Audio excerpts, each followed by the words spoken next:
Bonjour à tous, aujourd'hui je vous propose un petit exercice sur les fonctions hyperboliques. On va résoudre l'équation CH de x égale à 0. Autrement dit, chercher quels sont les nombres dont le cosinus hyperbolique vaut 2.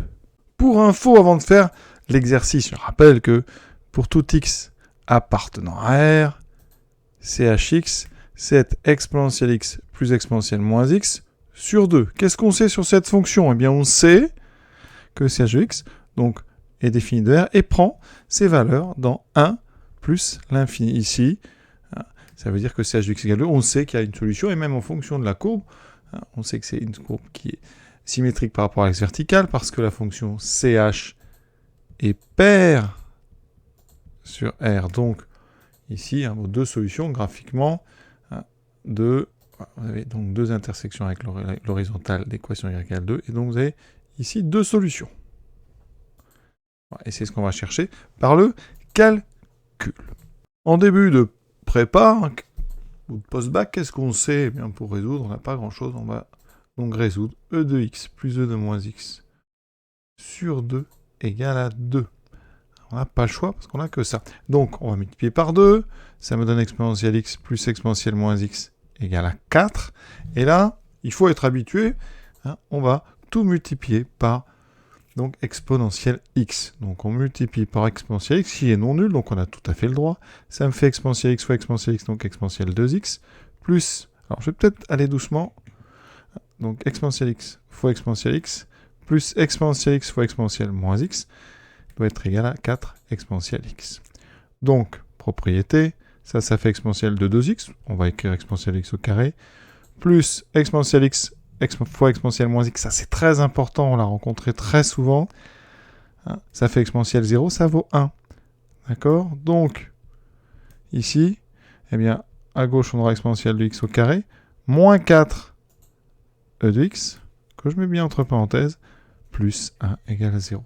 Donc, ce qui est très important, ici, c'est donc exponentielle x fois exponentielle moins x, ça fait exponentielle 0, ça vaut 1. On s'en sert beaucoup dans les linéarisations des formules trigonométriques. Et bien ici, ce qu'on va faire, c'est regarder le membre de gauche et on va faire ce qu'on appelle un champ de variable. Grand x égale e de x.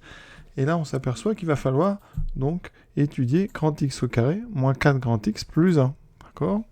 On peut essayer de factoriser. Ça nous donnera comme ça les endroits où ça vaut 0. Donc comment on factorise? Eh bien, on calcule le discriminant. Alors je vais aller vite parce que ça maintenant, donc en post-bac, c'est facile. B carré, donc 16 moins 4, ça fait 12. Donc il y a deux racines. Donc x1 moins b, donc 4 moins racine de 12. Alors racine de 12, c'est donc 2 racines de 3. J'ai sorti le 4. Donc 2 racines de 3 sur 2a. Donc il me reste 2 moins racine de 3. Et x2, 2 plus racine de 3. Donc ça veut dire que ce polynôme ici se factorise en x moins. Donc 2 moins racine de 3 et x moins 2 plus racine de 3.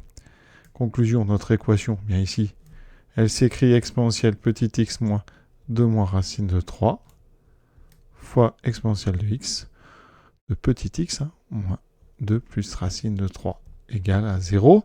C'est une équation produit. On va pouvoir séparer en deux équations. L'étape suivante, c'est donc exponentielle x moins, ça égale 0, donc exponentielle x est égal à 2 moins racine de 3, ou exponentielle x égale 2 plus racine de 3. On passe au log. Alors, est-ce qu'on peut? On va vérifier quand même. 2 moins racine de 3, effectivement, c'est positif. Les deux sont positifs, donc je peux prendre sans problème le logarithme. Donc x égale ln de 2 moins racine de 3, ou x égale ln de 2 plus racine de 3. Donc, on conclut, solution, ln de 2 moins racine de 3 et ln de 2 plus racine de 3. Et on a terminé cet exercice. Alors, il existe une autre façon de faire pour ceux qui ont un petit peu plus, pas de culture, mais un peu plus le niveau sur les fonctions hyperboliques, avec les fameuses fonctions réciproques hyperboliques. Et ici, on va utiliser, on aurait pu utiliser l'arc cosinus hyperbolique. C'est la fameuse arc. Je vous mets le lien dessous la description, ici, toute la démonstration qu'on a faite. Et on avait réussi à montrer que la fonction CH, on pouvait construire une fonction réciproque sur donc R+, et cette fonction réciproque, c'était arc CH qui allait de 1 plus infini dans R+, et on avait trouvé son expression en fonction de x, et ça donnait ceci. Donc ici, eh bien, on cherche CH de x égale à 2, donc si on se met sur R+, eh bien, ça veut dire que x est donc égal à l'arg CH de 2, hein, c'est-à-dire avec la formule qu'on avait trouvée, ln de donc 2 plus racine de 2 au carré, qui fait 4 moins 1, 3. Ça, c'était la racine, d'accord, ici, du côté droit. Et donc, la deuxième racine, c'était moins ln de 2 plus racine de 3. Alors, on peut se demander ici, ben oui, hein, moi, ça m'annonce ici, donc, moins ln de 2 plus racine de 3, et ln de 2 plus racine de 3. Alors, il y a un petit truc qui peut être embêtant, c'est qu'on n'a pas exactement la même formule. Vous voyez ici, j'ai ln de 2 moins racine de 3, alors qu'ici, j'ai moins ln de 2 plus racine de 3. Est-ce que c'est la même chose? Eh bien, la réponse, c'est oui, parce que si vous regardez 1 sur donc 2 plus racine de 3, en multipliant en haut et en bas par l'expression conjuguée, c'est-à-dire par 2 moins racine de 3, j'obtiens en haut 2 moins racine de 3, en bas 2 fois 2, 4 moins 3, j'obtiens 1, c'est donc 2 moins racine de 3. Ça veut dire que le logarithme de 2 moins racine de 3, il vaut le logarithme de 1 sur 2 plus racine de 3, et par inversion, mon moins ln de 2 plus racine de 3. Donc vous voyez, nos deux ensembles de solutions sont bien les mêmes. Voilà, c'est une petite remarque qui peut être intéressante pour ceux qui ont un peu travaillé les fonctions réciproques. Et ça vous fait, pour ceux qui n'avaient pas vu, un petit peu de culture. Voilà, je vous souhaite une bonne fin de journée à tous et à bientôt.